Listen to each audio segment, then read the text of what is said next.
My husband attacked me in front of his entire family. No one defended me until my daughter stood up and said something that made the entire room go silent. For the first time, my husband realized he was about to lose far more than control. My name is Amanda, and I need to tell you something that changed everything. 3 years ago, I thought I knew what rock bottom felt like.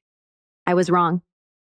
It was Thanksgiving 2021, and I was standing in my own dining room, my cheek burning from the slap that had just echoed through the house. The turkey I'd spent 4 hours preparing sat untouched on the table, surrounded by his family members, who were looking at me with a mixture of satisfaction and disgust.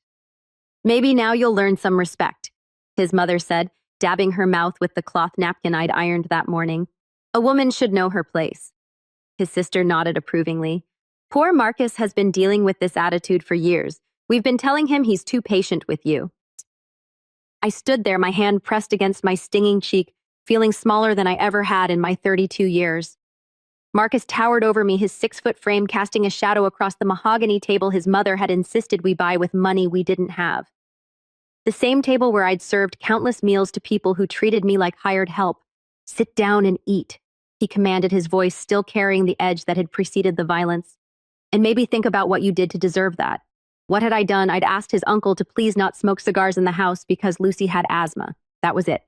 That was my crime, worthy of public humiliation. I looked around the table at these people I'd tried so hard to please for 7 years. His father, an insurance salesman who acted like he ran Wall Street. His mother, who'd never worked a day but criticized my every attempt at contributing to our household. His sister Monica, who'd been divorced twice but felt qualified to give marriage advice. His uncle Pete, whose cigar smoke was apparently more important than my daughter's ability to breathe. They were all watching me, waiting to see if I'd crumble completely. I could feel their anticipation, their hunger for my total surrender. Then I heard a small, calm voice from the kitchen doorway. "Daddy, you shouldn't have done that."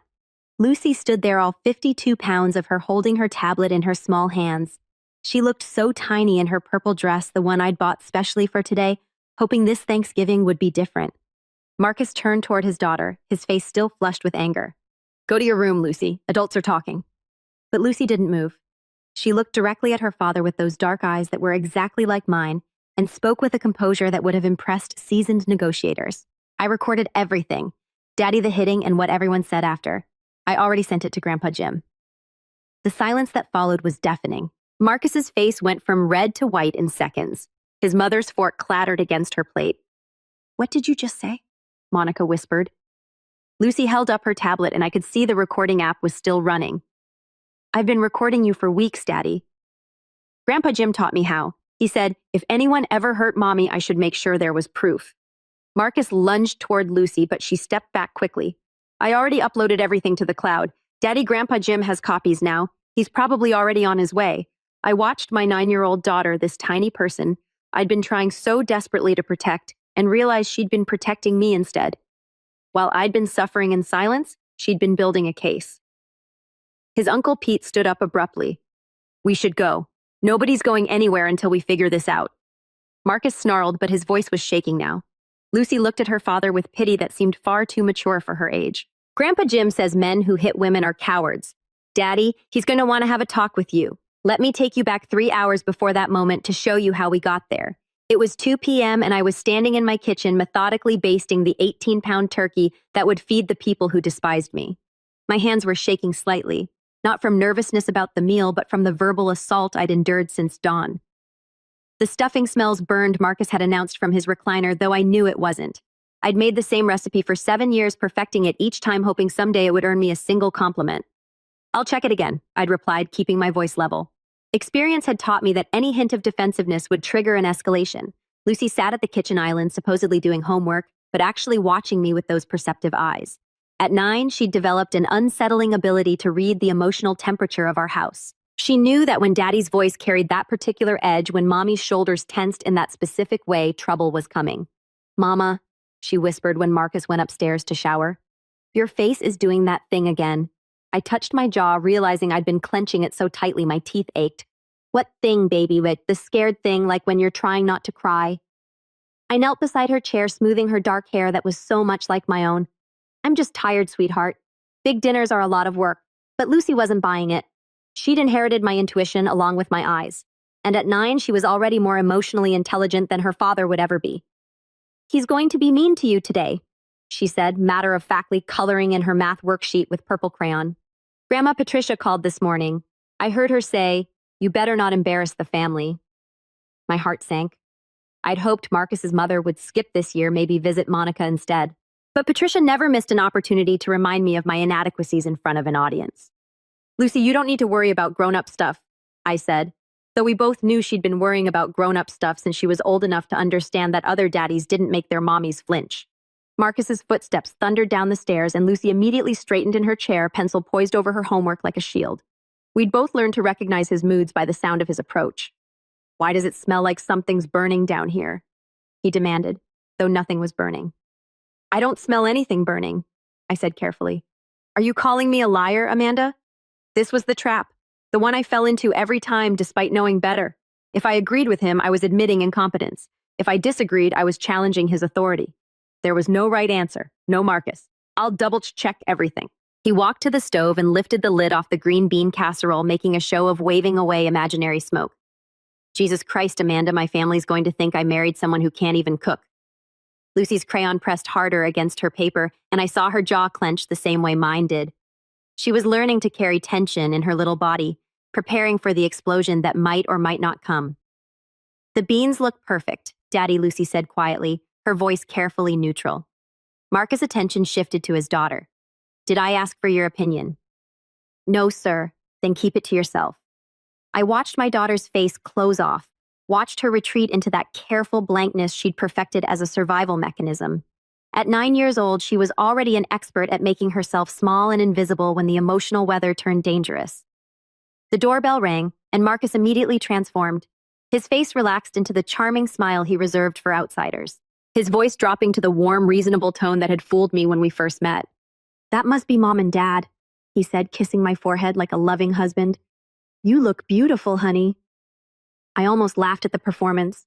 In the span of 30 seconds, he'd morphed from my tormentor into my devoted partner, ready to play the role of the perfect son-in-law.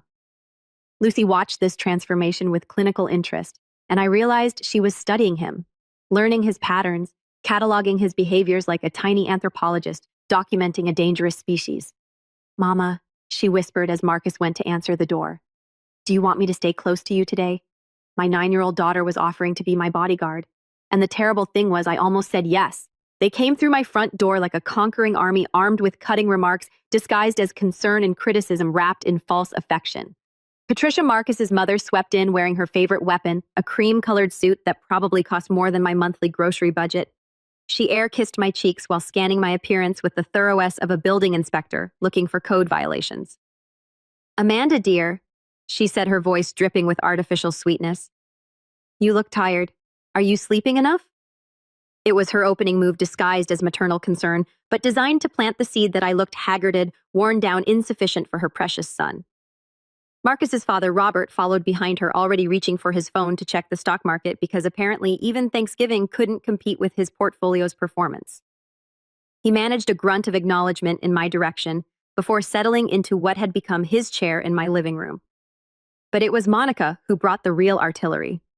Marcus's 35-year-old sister had perfected the art of the backhanded compliment, and she deployed her first strike before she'd even removed her coat. "Oh, Amanda, you kept the same hairstyle. How consistent of you. I just got mine done at that new salon in downtown. You know, the expensive one. It's amazing what a good cut can do for a woman's confidence." Lucy appeared beside me, pressing against my legs like she was trying to shield me with her small body. Monica noticed and smiled the way people smile when they see something pathetic trying to be brave. "And here's our little Lucy. My goodness, child, you've gotten so serious looking. Are you eating enough? You seem thin." Within 5 minutes, Monica had criticized my parenting by implying I wasn't feeding my daughter properly. It was masterful in its efficiency. Uncle Pete wandered in last, already lighting a cigar, despite the fact that we were indoors and Lucy had asthma. When I'd married Marcus, Pete had seemed like the fun uncle full of stories and laughter. But 7 years had shown me he was just another man who believed his comfort mattered more than everyone else's well-being. "Amanda's sweetheart," Patricia said, settling herself at the head of my dining table like a queen claiming her throne. "I ran into Janet Morrison at the country club last week. You remember Janet? Her daughter, Melissa, married that successful attorney. Well, Melissa just bought the most beautiful house in Riverside Estates. 4 bedrooms, 3 baths, granite countertops throughout. I knew where this was going. Patricia loved to regale me with tales of other women's successes, always with the implicit message that I was holding Marcus back from similar achievements. That sounds lovely, I managed, retrieving serving spoons from the kitchen. It really is, Patricia continued, her voice carrying across the house. Of course, Melissa has such a head for business. She's been helping her husband's practice, really supporting his career instead of… She gestured vaguely around my modest home. Well, instead of whatever this is supposed to be, Monica picked up the thread seamlessly. Melissa always was the smart one in their friend group. Remember how she got her real estate license? Now she's making more money than some of the men in town. It's so inspiring to see a woman who really applies herself. I was being dissected by experts, my inadequacies laid bare with surgical precision. The message was clear. Other wives were assets to their husbands while I was dead weight. Lucia disappeared into her room, claiming she needed to finish homework. I envied her escape route. Amanda, dear. Robert finally looked up from his phone. Marcus tells me you've been talking about going back to school again. Nursing, wasn't it? My heart jumped. Marcus had promised to discuss my career plans privately with his parents to maybe get their support for what would be a significant family investment. Yes, I said carefully. I've always wanted to help people. And with Lucy getting older, I thought, at your age… Patricia interrupted with a laugh that wasn't quite cruel enough to call her out on, but wasn't kind either. Darling, nursing school is so demanding. All those young girls with their energy and, well, their advantages. Wouldn't your time be better spent focusing on what you have here? Monica nodded sagely. Plus the cost. Marcus works so hard already.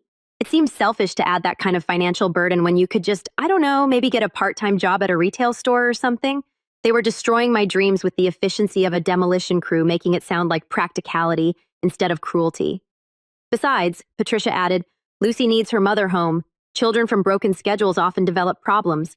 Look at the Morrison boy. Brilliant child, but his mother worked too much during his formative years, and now he's in therapy. I felt myself shrinking, becoming smaller with each word until I was nothing but a collection of failures and poor decisions. Marcus watched it all with the satisfied expression of a man whose family was doing his dirty work for him.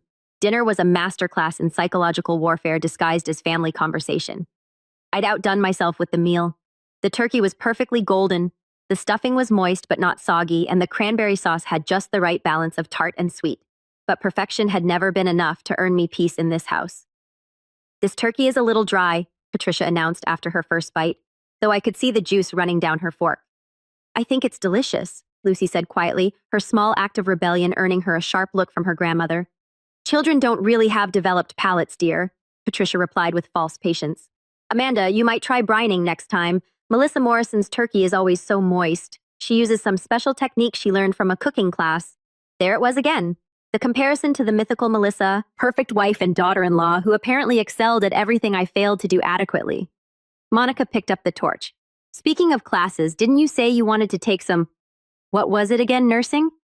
She said the word like it tasted bad. I mentioned it. I said, carefully aware that Marcus was watching me with warning eyes. How exactly would that work? Robert asked, his tone suggesting he already knew it wouldn't. With Marcus's schedule and Lucy's needs, seems pretty selfish to abandon your family responsibilities for some fantasy career. It's not a fantasy, I said, and immediately regretted the defensive edge in my voice. The table fell silent. I'd crossed a line by contradicting the family patriarch. Monica laughed, breaking the tension. Oh, Amanda, you always were a dreamer. Remember when you wanted to go back to school after Lucy was born, and that time you talked about starting a catering business? You have so many ideas, but follow-through has never been your strong suit. Each word was a carefully placed knife cutting away at my confidence with surgical precision. They'd turned my hopes into evidence of my instability, my dreams into proof of my inadequacy. Maybe we should focus on being grateful for what we have, Marcus said, his voice carrying that dangerous undertone I knew too well. Uncle Pete, who'd been steadily working through a bottle of wine while smoking his cigars, decided to join the conversation. You know what your problem is, Amanda. You don't appreciate what you've got. Marcus works his ass off, pardon the language, to provide for this family. And instead of being thankful, you're always wanting more. I just want to contribute. I began. Contribute. Pete's voice rose.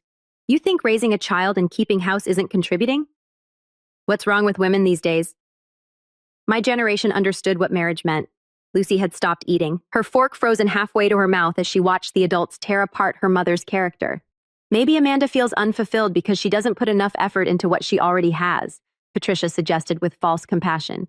A happy wife finds joy in her husband's success, in her child's well-being.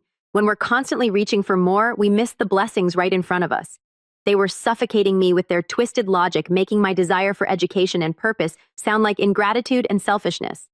Monica delivered the final blow. Besides, Amanda, let's be honest, you're 32. Even if you did finish nursing school, you'd be competing with girls who are 22 and don't have all the complications of family life. It's just not realistic. Something inside me snapped.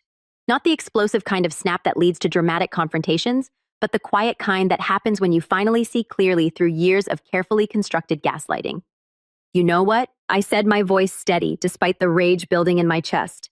I'm 32, not 92, and maybe those 22-year-olds don't have my life experience, my motivation, or my understanding of what really matters.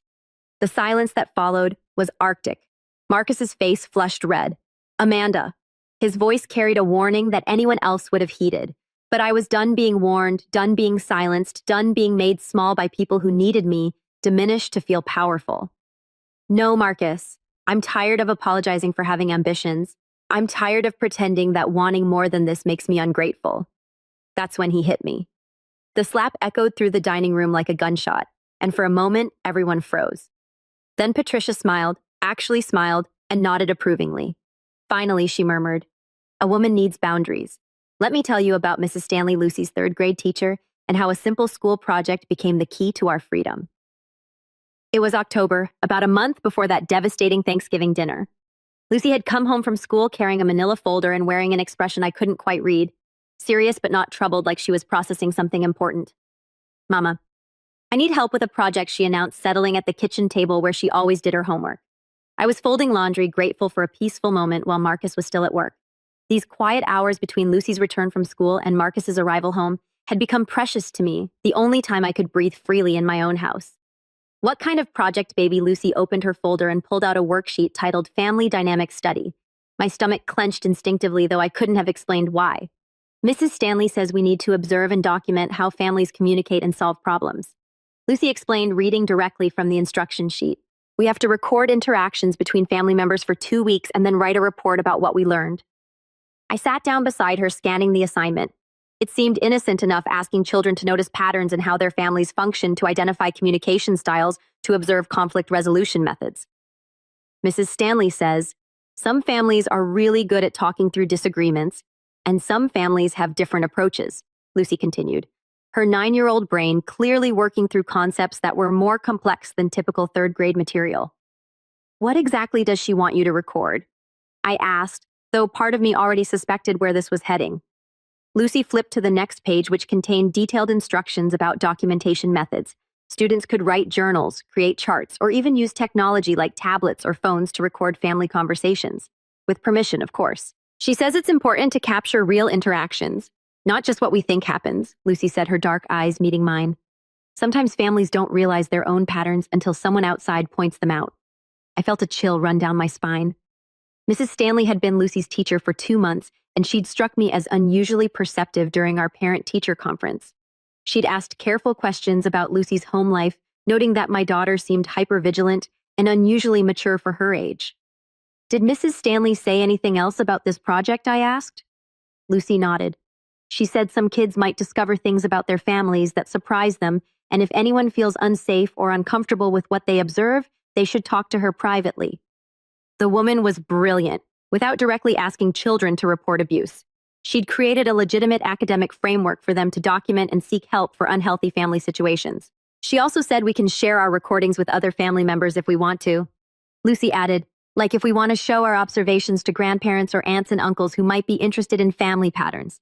I stared at my daughter, this wise little person who seemed to understand the implications of this assignment better than most adults would. "Lucy," I said carefully, "you know Daddy sometimes gets frustrated when he's tired from work, right?" She nodded solemnly. "I know, Mama. Mrs. Stanley says all families have stress, but healthy families find ways to manage it without hurting each other." Without hurting each other. The phrase hung in the air between us like a revelation. "Would you like me to help you with this project?" I offered, though I wasn't sure I was ready for what we might discover. Lucy's face lit up with something I hadn't seen in months. Genuine excitement mixed with hope. Yes. Mrs. Stanley says the most important thing is being honest about what we see, even if it's uncomfortable. That afternoon, while Marcus was still at work, Lucy and I set up her documentation system.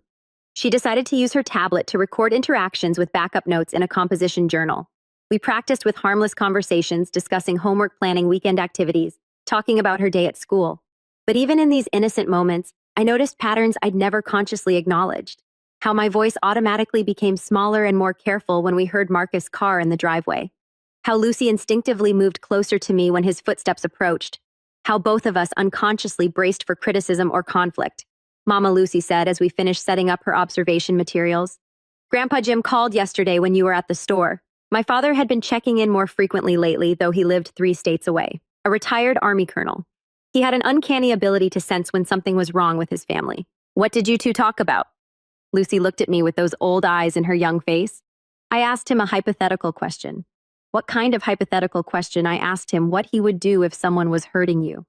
2 weeks after Lucy began her school project, she asked me to sit with her in her bedroom after dinner. Marcus was downstairs watching television. His mood relatively stable after a good day at work, which meant we could speak freely without risk. Lucy closed her bedroom door and pulled out a small wooden box she kept on her bookshelf. The same box where she stored her most treasured possessions. Ticket stubs from our rare Mother Otter movie dates, birthday cards from my father, and a photo of us at the beach from 2 summers ago when she'd convinced Marcus to let us visit my family.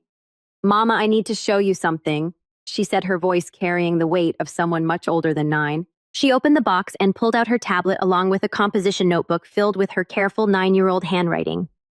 The sight made my stomach clench with a mixture of pride and terror. I've been recording everything just like Mrs. Stanley taught us, Lucy said, settling cross-legged on her purple bedspread. But I haven't just been recording for school. She opened the tablet and showed me a folder labeled Family Observations. Inside were dozens of audio files, each one dated and time-stamped with frightening precision. Lucy, honey, what is all this evidence? She said simply with the matter-of-fact tone she'd inherited from my military father. Mrs. Stanley says that when people do bad things, it's important to have proof so the right people can help. With small fingers that shook only slightly, she opened her composition notebook and showed me pages of meticulous documentation dates, times descriptions of incidents, and her emotional responses to what she'd witnessed. October 15th, 6:30 p.m. Daddy yelled at Mama about dinner being late. Mama apologized even though she was only 5 minutes late. Daddy called her stupid. Mama's hands shook when she served his plate. October 18th, 7:45 a.m. Daddy said Mama's hair looked like a bird's nest and asked why she couldn't try to look decent. Mama went to the bathroom and I heard her crying. October 22nd, 8:20 p.m. Daddy grabbed Mama's arm when she tried to leave the room during an argument. Left marks. Mama wore long sleeves the next day. Lucy. I whispered my heart breaking as I read her careful documentation of my humiliation. Baby, why didn't you tell me you were doing this? Because I knew you'd try to stop me, she said with devastating honesty. And because Mrs. Stanley says adults sometimes can't see their own situations clearly when they're scared. She was right, and her clarity was both impressive and heartbreaking. My 9-year-old daughter had recognized what I'd been unable to admit to myself, that we were living in a situation that required documentation, evidence, and outside intervention. I called Grandpa Jim again yesterday, she continued, and I asked him another hypothetical question. What did you ask him this time? I asked him if he'd want to know if someone was hurting his daughter and granddaughter, even if his daughter was too scared to tell him herself. My father. Of course she'd thought of him. Colonel James Mitchell, who'd spent 30 years in the Army and had very specific opinions about men who hurt women. The same man who taught me to shoot when I was 12 and had made it clear that any boy who wanted to date me would have to meet his standards first. What did Grandpa say? Lucy's face grew serious. He said any man who hurts his family is a coward and a criminal. He said if someone was hurting us, he'd want proof so he could make sure it stopped forever. Sweetheart, this is a very grown-up situation. Mama, I'm already living in a grown-up situation. She interrupted, her voice steady but sad. I've been tiptoeing around Daddy's mood since I was little. I've been watching him hurt you and learning to be quiet so he won't hurt me too. I'm already grown up in all the ways that matter. She was right, and the truth of it cut through me like a blade. She pulled out another notebook. This one's smaller and bound with a rubber band. I also made copies of everything and hid them in different places. One set is in my locker at school, one is with Mrs. Stanley, and one is uploaded to an email account that only Grandpa Jim and I know about. My 9-year-old had created a comprehensive evidence preservation system that would impress federal investigators. Lucy, what's your plan with all this? She looked at me with eyes that held both love and determination. I'm waiting for the right moment, Mama. When Daddy does something really bad in front of witnesses. When there's no way for anyone to pretend it didn't happen or wasn't that serious. And then I'm going to make sure everyone knows the truth. And I'm going to make sure Grandpa Jim can protect us the way he's always wanted to. My father had always been perceptive, but Lucy's phone call the next evening took his awareness to a whole new level. I was in the kitchen preparing dinner when I heard her talking quietly in the living room. Marcus was working late again, which had become more common as his frustration with life at home intensified. Hi, Grandpa Jim, Lucy said, her voice carrying that careful neutrality she'd perfected for difficult conversations. I wanted to ask you something for my school project about families. I moved closer to the doorway, pretending to organize the mail while listening to my daughter's half of the conversation. Well, I'm supposed to learn about how different families solve problems, she continued. So, I was wondering if someone in a family was being mean to someone else, like really mean, what would you do? There was a long pause as my father responded. I could imagine his face the way his jaw tightened when he sensed trouble brewing around the people he loved. But what if the person being mean was bigger and stronger? Lucy asked. And what if the person being hurt was too scared to ask for help? Another pause. Lucy was walking a tightrope gathering information while maintaining the pretense that this was academic curiosity.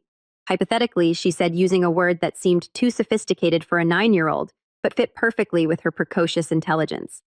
If someone was hurting you, and Mama, would you want to know? Even if we didn't tell you directly, I had to grip the doorframe to keep from sinking to my knees. My daughter was reaching out to her grandfather, creating a bridge between our isolation and the help we desperately needed. Okay, Lucy said, her voice brightening slightly.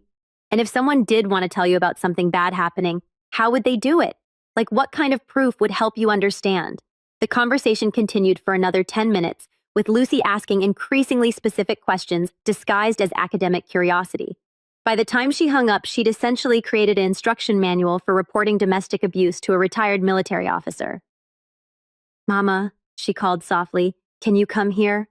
I found her sitting on the couch, looking simultaneously like a little girl and like someone carrying the weight of adult responsibilities. Grandpa Jim wants to talk to you, she said, handing me the phone. My father's voice was gentle, but carried an edge I recognized from my childhood, the tone he used when he was preparing for battle. Amanda, sweetheart, Lucy's been asking some very interesting questions about family dynamics. Has she? I tried to keep my voice light, but my father had known me for 32 years. Questions that sound less like school curiosity and more like someone trying to figure out how to report a serious problem. The silence stretched between us across 3 states and 7 years of carefully maintained lies. Dad, everything's fine here. Lucy just takes her schoolwork very seriously. And Amanda? His voice was quiet but firm. I didn't spend 30 years in the army without learning to read between the lines. And I didn't raise you to lie to me when you're in trouble. I could feel tears threatening the relief of being truly heard after years of being dismissed and minimized. If someone is hurting you or Lucy, I need to know. And if you can't tell me directly, then I need you to understand that there are other ways to communicate. Other ways. Lucy mentioned this school project involves documentation recording family interactions. If someone were to share those recordings with me, I'd know exactly what to do with them. My father was giving me permission to ask for help without having to find the courage to ask directly. He was creating a safety net for both Lucy and me. Dad, I whispered, what if it's complicated? What if leaving isn't simple? Honey, I've seen complicated. I've handled complicated. What I can't handle is knowing my daughter and granddaughter are in danger. Thanksgiving morning arrived gray and cold, matching the dread that had settled in my chest like a stone. I'd been awake since 4 a.m., not because I needed the extra time to prepare, but because sleep had become impossible when I knew what was coming. Lucy found me in the kitchen at 5:30, already dressed in her purple dress and moving with the quiet efficiency of someone executing a carefully planned mission. Morning, Mama, she said, kissing my cheek before settling at the kitchen island with her tablet and a glass of orange juice. You're up early, baby. I wanted to make sure everything was ready, she said, and something in her tone made me look at her more carefully. She had the focused calm of my father before he deployed. That particular stillness that came from knowing exactly what needed to be done and being prepared to do it. Lucy, are you okay? She looked up from her tablet where I could see she was reviewing files in her family observations folder. I'm ready, Mama. Are you? I wasn't sure I'd ever be ready for what this day might bring. But looking at my 9-year-old daughter's determined face, I realized readiness wasn't the point. Sometimes survival required action, regardless of readiness. Marcus appeared in the kitchen at 7 a.m., already dressed in his good shirt and carrying the particular energy that preceded family gatherings. A mixture of performance anxiety and preemptive defensiveness that made him more volatile than usual. The house better be spotless when they get here, he announced, pouring coffee with more force than necessary. And I don't want any of your attitude today, Amanda. My family doesn't need to see you sulking. I was learning to recognize these preemptive strikes ways of establishing dominance before the audience arrived, setting the emotional tone that would justify whatever came later. Everything's under control, I said, keeping my voice neutral while checking the turkey one more time. Lucy watched this exchange with those observant eyes, her tablet positioned discreetly on the counter. I wondered if she was recording already, building her final collection of evidence. Lucy, go get dressed properly, Marcus commanded, though she was already dressed perfectly. And brush your hair. You look like you stuck your finger in a light socket. Yes, Daddy, Lucy replied without argument, but I saw her jaw tighten the same way mine did when swallowing insults. As she walked past me toward the stairs, she whispered, "It's almost time, Mama." The morning passed in a blur of final preparations and mounting tension. Marcus found fault with everything. The way I'd arranged the silverware, the temperature of the house, the fact that I'd chosen to wear my navy dress instead of the black one his mother preferred. Each criticism was carefully cataloged by Lucy, who had positioned herself strategically throughout the house. Her tablet always within reach, always recording. At 11 a.m., she approached me while Marcus was in the shower. "Mama, I need to send something to Grandpa Jim before everyone gets here." "What do you need to send?" "Everything," she said simply. "All the recordings from the past month, plus the special ones from this morning." Grandpa Jim said timing is important in military operations. I knelt down to her level, looking into eyes that held far too much knowledge for a 9-year-old. "Lucy, once you send those files, there's no taking them back. Everything changes after that." She nodded solemnly. "I know, Mama, but keeping secrets about bad things doesn't make them stop. It just makes them worse." With steady fingers, she composed an email to my father. The subject line read, "Family Project Final Documentation." The message was brief. "Grandpa Jim, here are all my observations for my school project about family communication. I think you'll find them very educational. Love, Lucy. P.S. We might need that help we talked about soon." She hit send at 11:47 a.m., 13 minutes before Marcus's family was due to arrive. "It's done," she announced, closing her tablet and looking at me with a mixture of relief and determination. Now we wait for the right moment. The silence that followed Lucy's announcement stretched like a held breath. Marcus's family sat frozen around my dining table, their faces cycling through disbelief, panic, and fury. Marcus himself had gone completely white, his hands still raised from where he'd struck me moments before. The confident patriarch who'd been terrorizing his family suddenly looked like a frightened child who'd been caught breaking something valuable. "What exactly did you send your grandfather?" Patricia asked, her voice barely controlled. The superior smile had vanished, replaced by the sharp calculation of someone assessing damage. Lucy looked at her grandmother with the same clinical detachment she'd shown her father. "Everything. Grandma Patricia, all the recordings of Daddy hurting Mama, all the times he called her stupid or grabbed her or made her cry. Plus what just happened here." Monica stood up abruptly, her chair scraping against the floor. "Marcus, tell me she's making this up. Tell me you haven't been. I haven't been anything." Marcus exploded, but his voice cracked on the lie. "This is insane. She's 9 years old. Who's going to believe Grandpa Jim will—" Lucy interrupted calmly. "Especially since I have dates, times, and recordings, Mrs. Stanley taught us that good documentation makes truth easy to verify." Uncle Pete, who'd been steadily drinking throughout dinner, slammed his wine glass down hard enough to slosh red wine across the white tablecloth. "Jesus Christ, Marcus, what have you done? I haven't done anything that wasn't." Marcus started, then stopped, realizing that any justification would be an admission. Patricia had recovered enough to attempt damage control. "Lucy, sweetheart, families have disagreements sometimes. That doesn't mean, Grandma, I have recordings of Daddy calling Mama worthless." "Stupid and a waste of space," Lucy said matter-of-factly. "I have him threatening to take me away from her if she didn't learn to behave. I have him grabbing her hard enough to leave bruises. Mrs. Stanley says those aren't disagreements. She says those are crimes." The word crimes hit the table like a physical blow. Robert, who'd been frantically scrolling through his phone, looked up with the expression of a man calculating financial ruin. "Do you have any idea what this could do to the family reputation?" he hissed at Marcus. To the business, Marcus lunged toward Lucy, but she'd positioned herself strategically near the kitchen doorway and stepped back quickly. The recordings are already uploaded to the cloud. Daddy Grandpa Jim has copies and Mrs. Stanley has copies, and I sent some to myself at 3 different email addresses. Even if you broke my tablet, they'd still exist. My 9-year-old daughter had outmaneuvered a room full of adults with the strategic thinking of a seasoned prosecutor. Monica turned on me with vicious desperation. This is your fault, Amanda. You turned her against her own family. What kind of mother? The kind who documents abuse so her daughter doesn't grow up thinking it's normal. Lucy answered before I could speak. Grandpa Jim says children who witness violence often become violent themselves unless someone intervenes. Patricia was now pacing behind her chair, her elegant composure completely shattered. We can fix this. We can explain that it was taken out of context, that Marcus was just what Lucy asked with devastating innocence. Just hitting women, just making threats, just teaching me that this is how men treat their families. The front door chimed, and every adult in the room jumped like they'd been electrocuted. Lucy smiled for the first time all day. That's probably Grandpa Jim. I texted him the address after I sent the recordings. He said he was driving straight here from Pennsylvania. Through the front window, I could see my father's familiar silhouette approaching the door, along with 2 other men whose military bearing was unmistakable even in civilian clothes. Marcus looked like he might vomit. Lucy, he said desperately, whatever I did, I'm sorry. We can fix this as a family. We don't need outside. Daddy.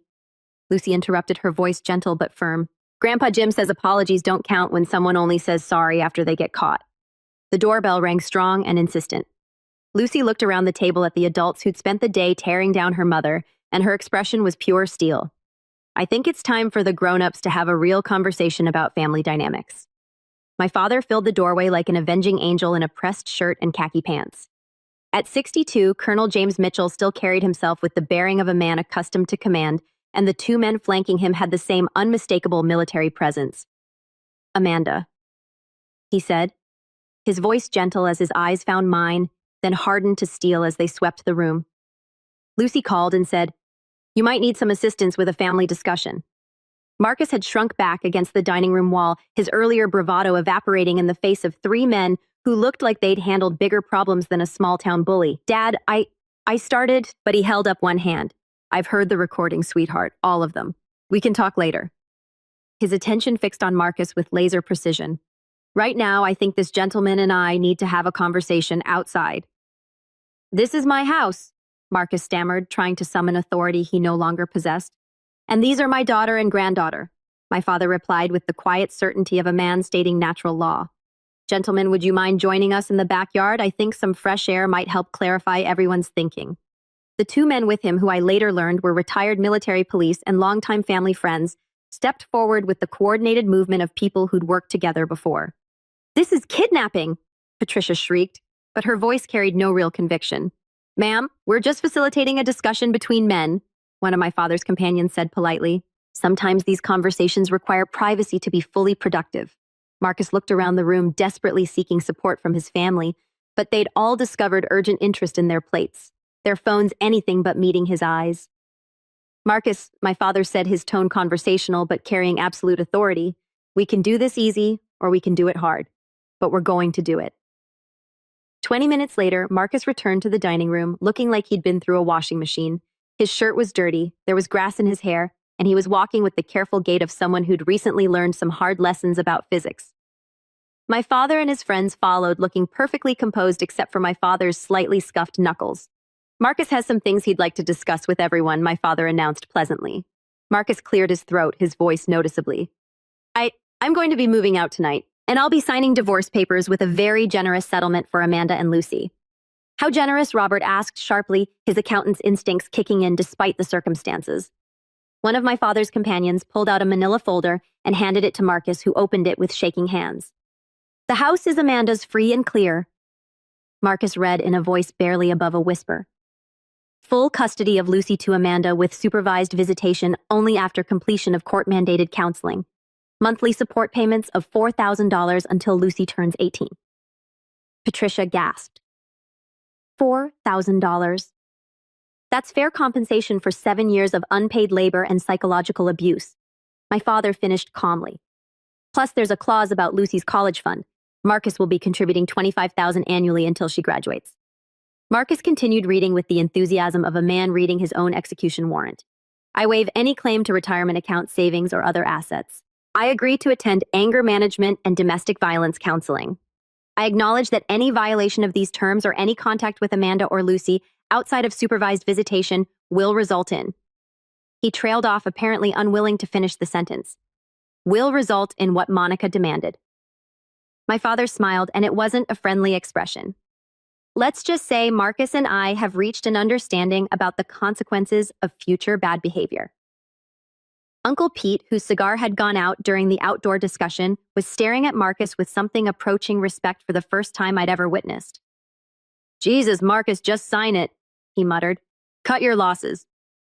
Marcus looked around the table one more time, searching for allies who were no longer there. His family had already begun the process of distancing themselves from him, protecting their own interests now that his behavior had become a liability instead of an amusing character flaw. I'll need a pen, he said quietly. Lucy, who'd been watching the entire proceeding with the fascination of someone seeing justice served in real time, handed her father a purple crayon from her school supplies. Use this, Daddy, she said with perfect innocence.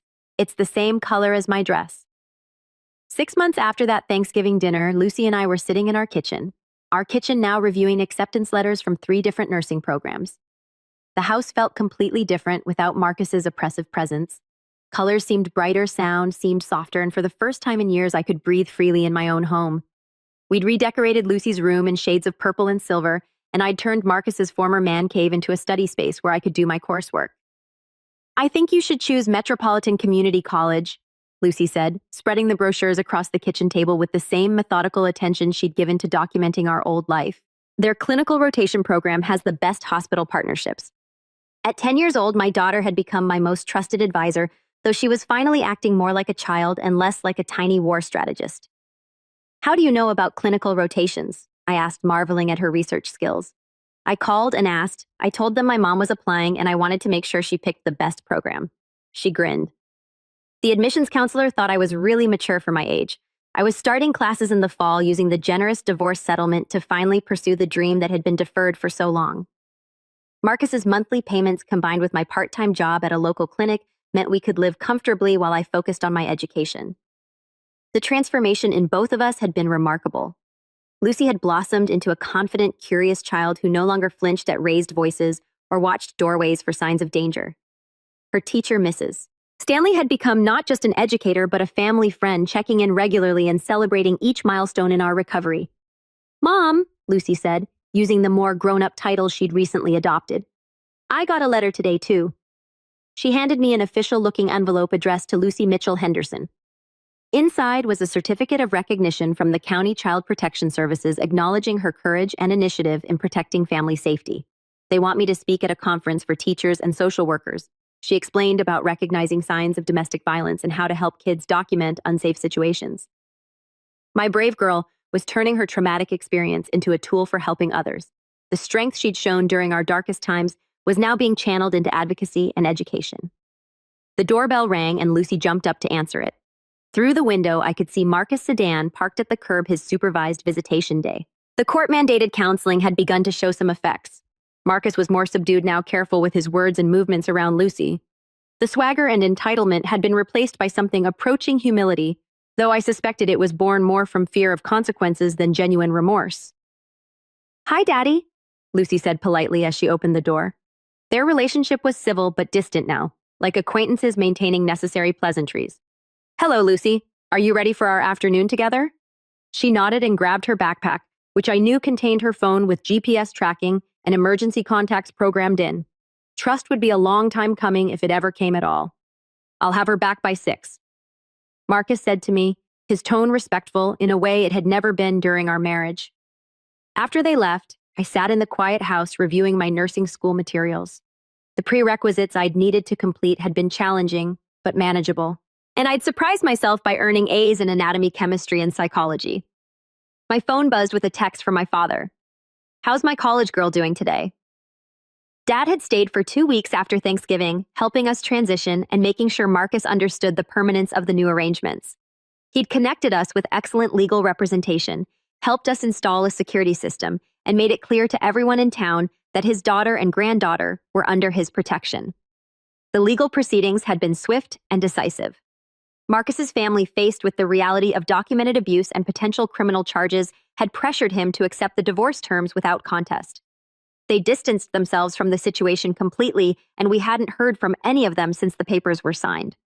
I texted back, "Starting clinical rotations next month. Your granddaughter helped me pick the best program." His response was immediate. "That girl is going to run the world someday, just like her mother." For the first time in 7 years, I was beginning to believe that might be true. 3 years after that Thanksgiving dinner, I'm sitting in my graduation cap and gown, watching Lucy beam with pride from the audience as I cross the stage to receive my nursing degree. At 12, she's grown into a poised young woman who carries herself with the confidence of someone who knows she can handle whatever life throws at her. The wooden box where she once stored her evidence now holds different treasures, awards from school photos, from our travels to visit my father, and letters from other children who've reached out after hearing her speak at conferences. But she still keeps those original recordings stored securely in multiple locations just in case she tells me when I ask why she maintains such detailed backup systems. And because other kids need to know that documentation works, that adults will listen if you have proof. She's become something of a legend in child advocacy circles. The 9-year-old who outsmarted a room full of abusive adults and created a blueprint for other children in similar situations. Schools now invite her to train teachers on recognizing signs of domestic violence. And she speaks with the authority of someone who's lived through the unthinkable and emerged stronger. Marcus fulfilled his legal obligations for exactly 18 months before violating the restraint order. He'd been drinking a problem that had worsened after his family disowned him and decided to confront me at the hospital where I was doing my clinical rotations. Security cameras captured everything, and my father's friends ensured he understood that his second chance had been his last chance. He served 2 years in prison and moved to another state after his release. His support payments now come through a court-administered account, and we haven't seen him since Lucy's 10th birthday. When he sent a card, she threw away unopened. His family scattered like leaves after the scandal. Patricia moved to Florida to live with her sister, claiming the stress had damaged her health. Monica remarried and moved to California, desperate to distance herself from the family name. Uncle Pete died of a heart attack a year later, and Robert's insurance business never recovered from the reputational damage. The house that once felt like a prison has become our sanctuary. Lucy and I host study groups here now. She for her accelerated academic program, me for my nursing board certification prep. The dining room where I was humiliated now echoes with laughter and animated discussions about literature, science, and Lucy's newest passion, law. "I want to be a prosecutor," she announced recently. "Specifically, I want to handle domestic violence cases." She's already volunteering with the county attorney's office, helping them understand how to interview child witnesses and collect digital evidence. At 12, she's more technologically sophisticated than most adults, and she uses those skills to help other children document unsafe situations. Mrs. Stanley, now retired, stops by regularly for tea and updates on our lives. She takes quiet pride in the role her family dynamics assignment played in our liberation, though she's careful not to take credit for Lucy's remarkable courage and strategic thinking. "Some children are born with an innate sense of justice," she told me recently. Lucy just needed the tools to act on it. My father visits every few months, still protective but no longer worried. He's proud of the woman I've become, the nurse who specializes in trauma care, the mother who raised a daughter capable of changing the world, the person who transformed victimization into purpose. "You know," Lucy said to me yesterday as we reviewed college brochures. "Yes, college brochures for a 12-year-old who's been accepted into a prestigious early admission program. I used to be angry that Daddy put us through all that." And now she considered the question with the thoughtfulness that has always made her seem older than her years. "Now, I think maybe it was necessary. Not because we deserved it, but because surviving it made us who we are. And who we are helps other people." That's my daughter's legacy. Not just her own escape from an impossible situation, but her commitment to ensuring other children don't have to endure what she endured. She's turned her childhood trauma into a superpower, her survival skills into advocacy tools. As for me, I'm a registered nurse now working in pediatric emergency care, where I help other families navigate their darkest moments. I see Lucy's influence in every case I handle, her voice in every safety plan I help create. We're not the same people we were that Thanksgiving morning when everything changed. We're stronger, wiser, and utterly unashamed of the journey that brought us here. Sometimes Lucy still pulls out her tablet and pretends to record family conversations. But now it's a game, a reminder of how far we've come. The little girl who once documented abuse to save her family is now a young woman documenting success, joy, and the infinite possibility that opens up when you refuse to accept that suffering is your only option. We survived, we thrived, and we're making sure others can do the same. That's how this story ends. Not with revenge, but with transformation. Not with bitterness, but with purpose. Not with silence, but with the knowledge that sometimes the smallest voice in the room can change everything.